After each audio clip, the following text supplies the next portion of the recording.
Hi, welcome back to my channel. So today I'm going to be replacing the battery on my PS3 controller. My last video got a lot of traction, which I didn't expect, but it seems people enjoy me explaining things and how to take things apart. I'm going to pause the video really quickly, and I've failed to mention earlier on, but when you look at the ad, which I will put the link in the description, it does show two different model numbers, CEC, HC, C2E, and then CEC, HC, C2U. And the one I'm working on is the latter one, the CEC, HC, C2U. But I do have another controller, because I do have two PS3 controllers, official controllers, that I replace the batteries for, because it is a two battery pack, so it comes with two batteries. So I did replace both batteries. Now I'm not sure if it's compatible with other official PS3 controllers, but I just wanted to put that in. But we'll go back to the video now. But I'm going to be replacing the battery, at least showing you how to do it. I've already replaced the battery, but I'm going to do the steps as if I replace the battery. I'm also going to show you the one that I replaced it with and the old battery so that you know. But I'm going to go ahead and jump right into it so I'm not wasting anybody's time. So this was the kit that I got from Amazon. It is let me adjust the camera, back it up just a little. So it is a kit that I got from Amazon.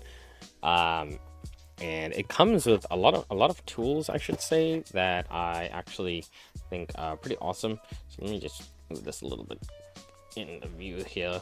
Okay, all right. So some of the things it comes with a little screwdriver, appears to be a spudging tool. It actually comes with the charging cable as well, and then the batteries come in this little box. But I'll go ahead and open that up later once I've taken the controller apart. So what I will do is I actually will use the screwdriver that came with it. I do have a screwdriver like I used in my last video, but considering that this may be something that somebody else buys, I'll go ahead and use what comes with it. So let me get the camera a little bit closer here so that you can see what's going on. That seems to be good. So I'm going to go ahead and get started.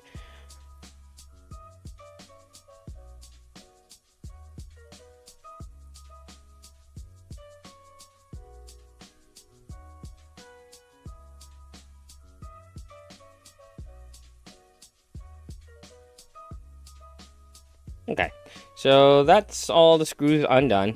Unlike my last video where I did the PS Vita, this is a little easier to take apart. So all you have to do is pull the part where you took the screws out from. You just have to pull it up, and you do have to be careful because the battery itself is actually the one that I replaced it with. I don't know if it's a higher capacity, but it's supposed to sit in this little thing. At least with the OEM battery, the one that comes with the controller, just sits here, it doesn't move. But for whatever reason, the new one just gets stuck on the other side of the shell. But as you can see, the battery is right there. It's very, very easy to replace. I will say the toughest part of this is not opening the controller, but putting it back together. And the reason I say that is because these little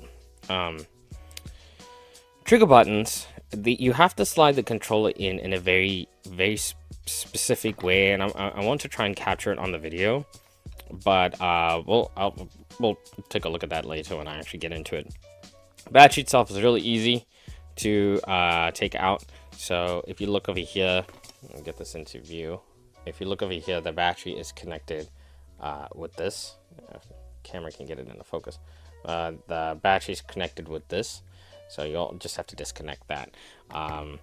Now you should probably use a tool to do this. I would not yank on the cords because I don't know how strong it is. But what I like to do is I like to position two of my fingers here and try to pull it out that way. And see, you can see it came out pretty easily. Now, as I was saying, that I already replaced the battery, so the OEM battery looks like this. Let me see if I can get it out. I decided to keep them, but they don't really work. I mean, this controller was draining pretty quickly. And yes, I still play my PS3. I play a game with my friend, one of my best friends online. It's called Dualshock. But as you can see, the OEM battery looks like this, and if you have a genuine PS3 controller, this is what the battery is supposed to look like, and you can see it right there. But that's the battery that was sitting here that I replaced, and I replaced it with this one that I got from Amazon, and it's a pretty good battery. Let me see if I can flip that around. The brand is Pickle Power, but it's a pretty good battery. I haven't charged the controller in a while, and it's held its charge pretty well. But basically, to put the battery back in, you take the new battery that you got, and then you just connect the quick connect pin over here. So just slide it in. So if you see where the actual, if you look at the pin, if I can get it into view, let's see here. There we go. So if you look at the pin, you can see there's a bit of a notch at the top of it right here. If I can just get it into view. There we go. So if you look at the pin, there's a bit of a notch on the top. So right there, there's a notch at the top. And you need to make sure that notch is facing upward when you put it in. So let me see if I can get it into the camera, so just so you can see what I'm doing. There we go. Slightly better view. But yeah, so you see the notches on top, and you just slide it in. If I can get it in. There we go. And then you just push. Alright. And then you just position that there. Now comes the tough part that I was mentioning. So when you, and maybe it might be tough, maybe I'm just, whatever my luck is, for whatever reason when I say it's tough, it doesn't end up being tough, but this is definitely a pain to put back together than it is to take apart. So what I found, especially with this new battery, because I think this new battery is a little wider than the old one, so it does get stuck and decide to shift its way around. I find it helpful to hold a controller like this and then stack it on top, and then make sure everything is aligned. And when I say everything is aligned, if you take a look on the side here of my controller, you can see this is the issue that I face right here. So I'm gonna go ahead and do that. It's a little tough to hold it up to the camera and do, but basically just try and slip it in. It should, this is the other side, it should look like that versus what I had on the other side. So I'm gonna go ahead and just try and position it in, and it pretty much does just go back together like that. And then obviously you want to put your screws back, which again, they are 5. So let me go ahead and do that.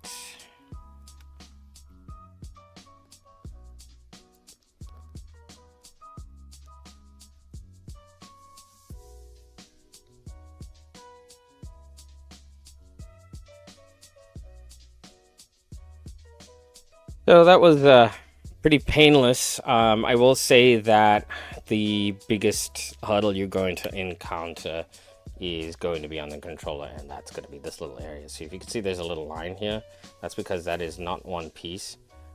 That's a separate piece, this is a separate piece, and then that also over here, if I can get it, let me see, that also right here is a separate piece. So that is a separate piece right here. Right there is a separate piece. So that is definitely something that's going to be challenging to put it together. But all in all, it's a relatively easy process. It does work. I'm not going to turn it on because it's going to turn my PS3 on, and that is all the way upstairs. I am currently in my basement as it's just quieter down here. And it works. I mean, there's no reason to buy a new PS3 controller, and from what I've seen, they're very expensive and they're actually not genuine. I bought 2 and I opened them up just to take a look, and they actually ended up not being genuine PS3 controllers. If you found this useful, and if you enjoyed this video, and you know, it was educational, I do encourage you to do this on your own. As I stated in my last video, it is important for you to learn to do these things on your own, because why go out and pay, I think these are going for $50-$60 still. Why pay that amount when you can just go buy a $20 battery replacement, which actually comes with 2 batteries on Amazon, and do it yourself. You save yourself money and also headache. I mean, my controller is in pretty good condition. I don't chuck it or anything. But even if your controller is not in the best condition and you still want to use it, I still think it's a better way to go. But I hope you enjoyed this video. Please don't forget to like, comment, and subscribe. And I will see you in the next one. When you put it in, when you just slide it in. That's what she said!